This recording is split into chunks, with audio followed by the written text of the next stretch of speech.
Hello दोस्तों, मेरे channel अवधी सॉन्ग्स कान्हा में आपका स्वागत है।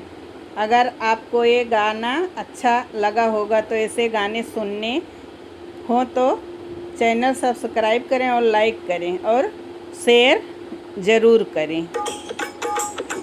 कहीं गिर गे झूलनिया हमार बाकी, कहीं गिर गे झूलनिया हमार बाकी, कहीं गिर गे झूलनिया हनुमान सोनरवा के टाकी, कहीं गिर गे झूलनिया हमार बाकी।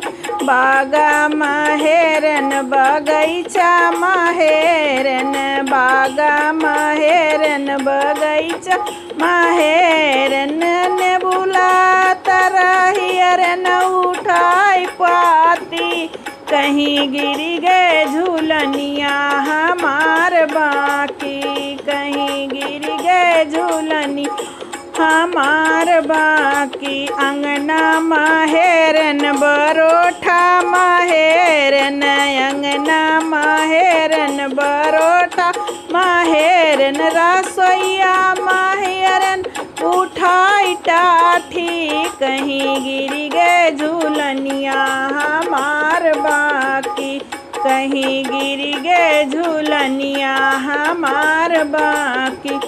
हनुमान सोनरवा के टाकी, कहीं गिर गए झूलनिया हमार बाकी।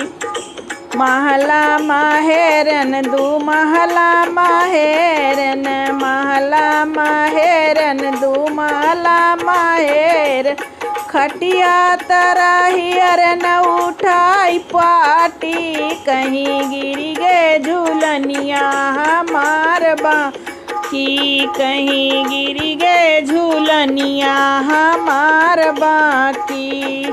हनुमान सोनरवा के टाकी, कहीं गिर गए झूलनिया हमार बाकी। धन्यवाद दोस्तों।